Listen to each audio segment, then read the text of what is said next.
Hello YouTube, Dave here again. A couple weeks ago I released a video with the idea of trying to get some discussion going and having people kind of give me some responses with their comments and their beliefs and their ideas. And what I wanted to discuss was the idea of the Tales from the Yawning Portal being considered a cash grab.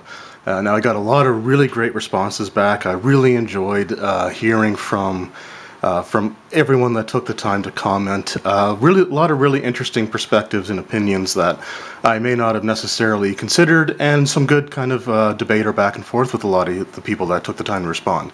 I enjoyed it so much so that I actually want to do more things along those lines.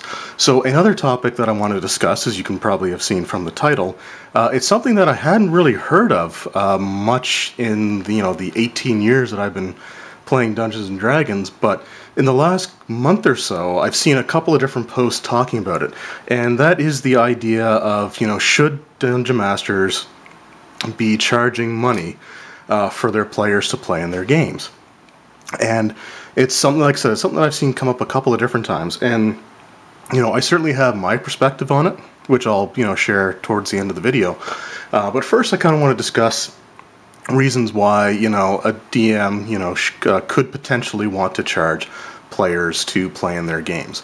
So one of the first things is that and I can attest to this being a DM about 99.99% of the time, is it takes a lot of work to put together a D&D session. Even if your typical session only lasts about 3 to 4 hours, it can still sometimes take 6 to 12 hours is what I usually spend on average preparing for that game. Now that can be doing things like just typing up monster stats so I'm not flipping through books, which is something that I try to have on hand as much as possible, or even just some notes about important NPCs, for example, and other things. So, like, for example, these are the notes that I had made up for my first couple of sessions of Out of the Abyss. So, like I said, typically it takes about 6 to 12 hours of prep time per session for me personally. Now that's spending time reading through the books, reading through the parts of the adventures that I expect the players would potentially get to over the course of the game session. It's also time that's spent, like I said, typing up notes, writing out some initiative trackers if that's something that I think there may be combats. I like to have some of those prepared ahead of time, including having monsters initiatives rolled and everything like that, so it just cuts down on time outside, during the game that could be spent doing that sort of thing.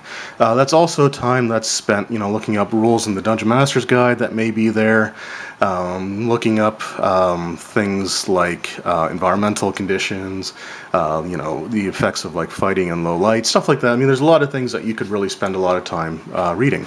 Also, I don't use miniatures at this point in my Out of the Abyss campaign, but for my Curse of Strahd campaign, I do.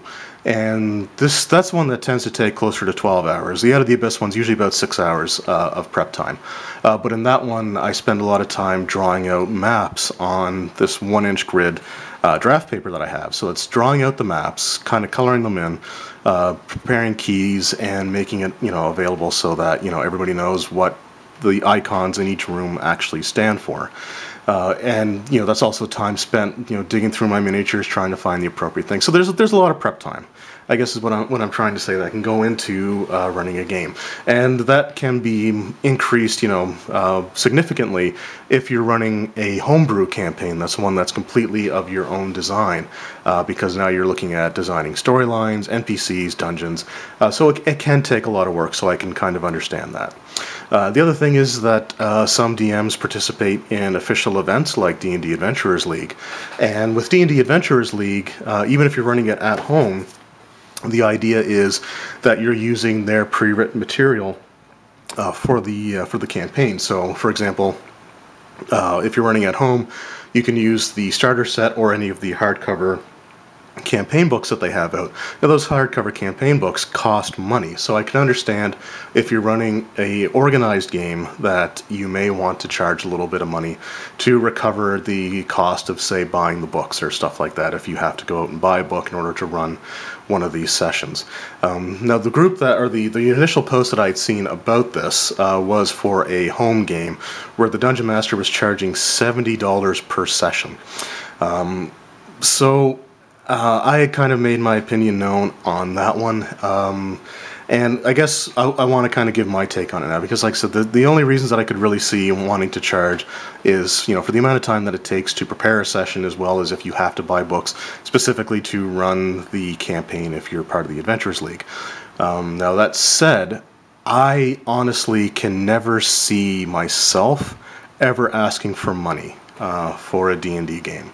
I can never imagine myself charging my players for the privilege of playing in my game. And there's a few different reasons for that. Number one is I typically tend to be running a game for my friends. So considering that these are my friends and I enjoy spending time with them and hanging out with them, I don't feel that I have a right to ask my friends to pay me for the opportunity to hang out and spend time together. I don't like that idea. Number two is, I tend to be really hard on myself as far as like self-criticism and things like that go. Objectively speaking, I don't think I'm really that bad of a DM. I tend to say that I'm not very good or I'm not that great, but honestly, I think that I'm a fairly decent dungeon master. Most of the people that I've had playing my games, have enjoyed them to the point where they want them to continue, and sometimes that can be difficult with personal life stuff that gets in the way, but that's a whole other thing. So, I think that I'm a fairly decent dungeon master, but that said, even if I was running for strangers, I don't think so highly of myself that I think that my time is worth them paying financially to me in order to do. Now, I am looking to start up D&D Adventurers League at Giant Robot Comics in Dartmouth, which I mentioned in my update video. I haven't started it yet, so this is still a couple weeks before the actual game itself. But even if they wanted to charge an admission fee or charge people to be part of that game, I don't want to see any of that money. I think that if the store wants compensation for their time and their space, that makes sense to me, but as the person running the game, I don't want or expect any of that money to come to me. The only time I've ever really charged anything while running D&D campaigns was way back before I ended up moving away from the Annapolis Valley. And my friends and I, we'd get together every single week. We'd sit around, play D&D, have some laughs, and we'd have a few beer. So every week before the game, I would pick up a case of beer. Now, a case of beer, 12-pack for the kind that we enjoy, cost around $22 to $23 at the time. It's kind of gone up. It's, I think, about $24 now. And that gets expensive doing it every single week. So what I would end up doing is basically, if I bought the beer, I would charge $2 per beer for anybody that wanted to have a drink.